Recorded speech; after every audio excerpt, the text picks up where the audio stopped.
Good evening, guten Abend. This is Rainer from Bring Your Books, and today I want to talk about a TBR because the year of 2020, which is a very, very special year, as all of us know, a very, very special and bad year. But we have to live through it. We have to try to reach the next year and to hope that everything gets better then. This year is going to end in 15 weeks from now, and that's why I got a little panic because my TBRs, they are growing and growing. I don't know about your TBRs. So I decided to make a general TBR for each week of the year. I have one book on a list now. And this is my basic TBR for the rest of the year 2020. So join me now, and maybe you join me reading one of these books over one of these weeks. Let's get started.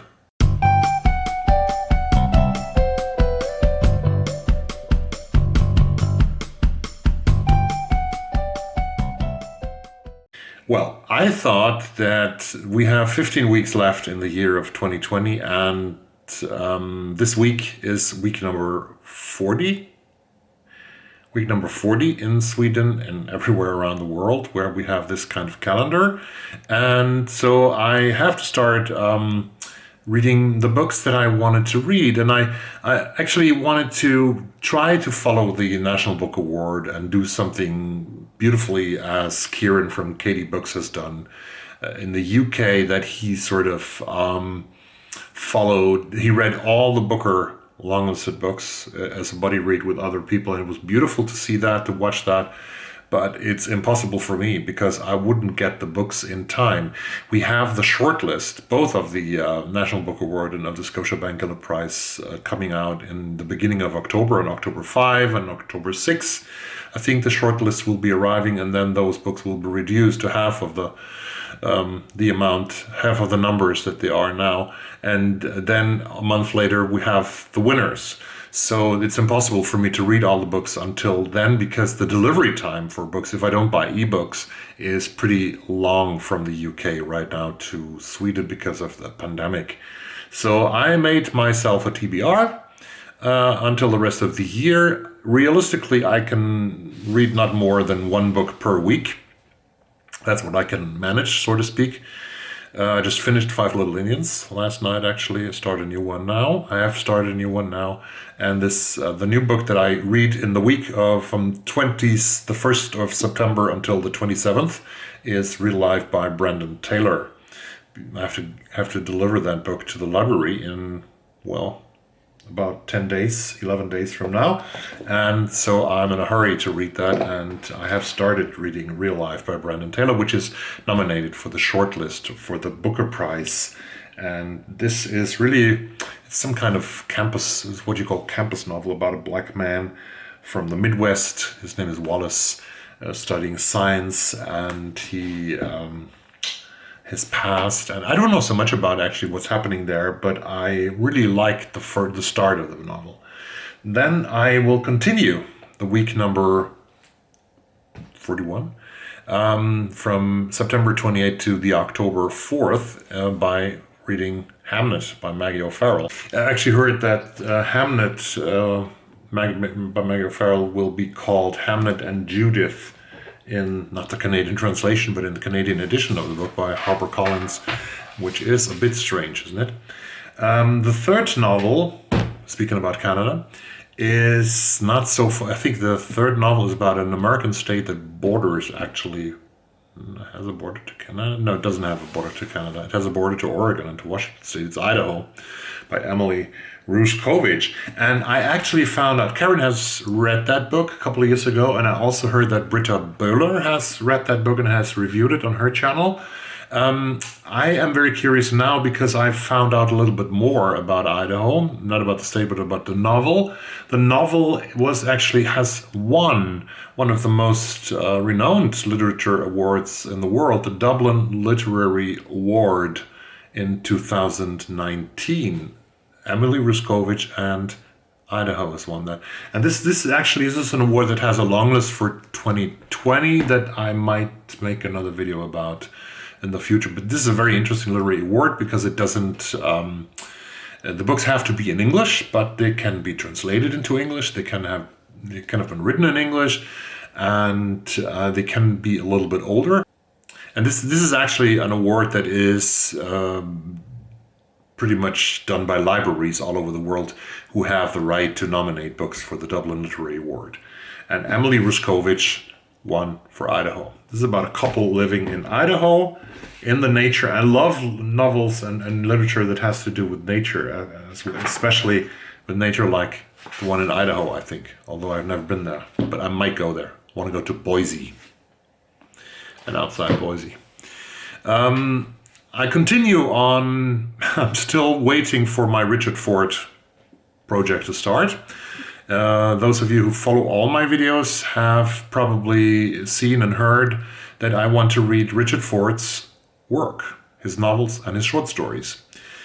I have ordered his very first novel, A Piece of My Heart, that was published in 1978, I think, in the UK, and I'm still waiting for it. I hope that it gets here next week. So I modestly have put that book in the week between October 12 and October 18. I will read Richard Ford's A Piece of My Heart. Then I hope that more books arrive that I have ordered. So I am very optimistic here. October 19 to 25 in 2020 will be the week for Gabriel Krauze's Who They Was, that many of you have raved about, that was on the long list for the Booker Prize, a story about gang violence in current and contemporary London. That seems to be very interesting to me. I want to read Gabriel Krauze's Who They Was, and I hope that it arrives in time, or on time. Optimistic as I am, I continue in October 26 to November 1, reading a bunch of short stories from the Scotiabank Gilda Prize long list. David Bergen, Hear the Dark, is the plan for this week. Then I have a beautiful book that comes from England, hopefully, but it also deals about London. It has London as one of the subjects, the people who live in London, actually. This is by Ashley Hickson-Lovence. It's called The 392, and this is about a bus in London. So from Little Park Gardens to Turnpike Lane, that's a ride of 34 minutes only, and this is where bus number 392 is going. And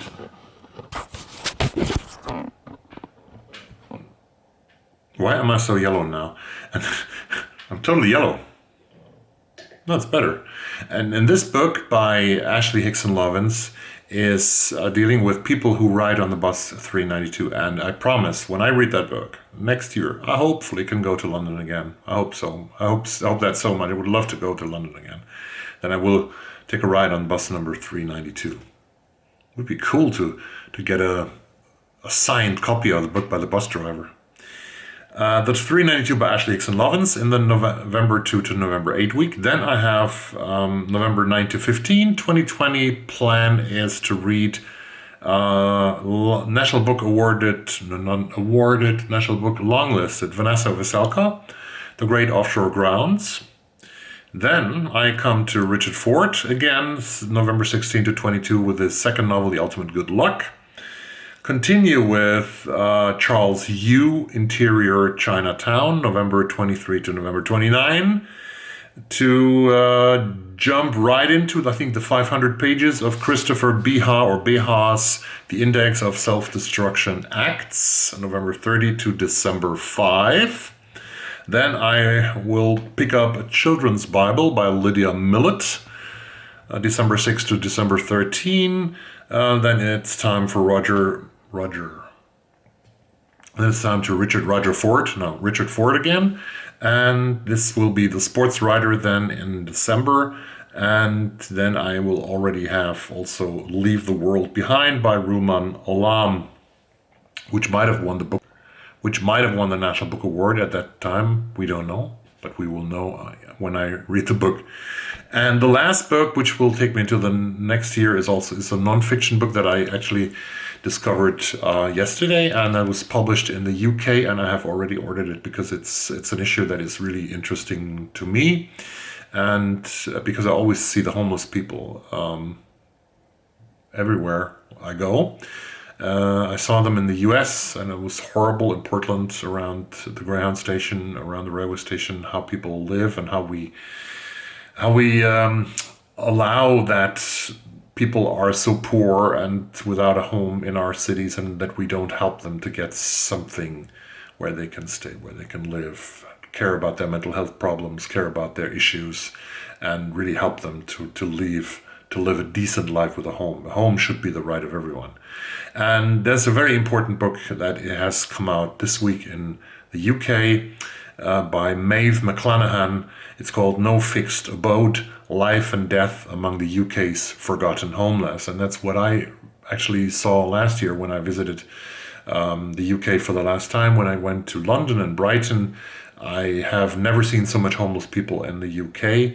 And apparently this number is rising and rising in a country that also has a huge divide between the rich and the poor. This is my TBR. I don't know if I will cling to it. I can't promise. But it's for the first time that I really try to get some structure into my reading. And if I read faster than one book per week, then I'm probably pick up something else as well. Or I start with the next book. I don't know yet. If you I post the list in the description. If you have nothing else to do than to say, okay, I would like to join you from November 23 to 29 to read Charles Hughes' Interior Chinatown, please drop me a comment. You can call me. You can not call. Yeah, you can actually send me a message on Voxer. You can post me on Instagram, send a direct message to me on Instagram.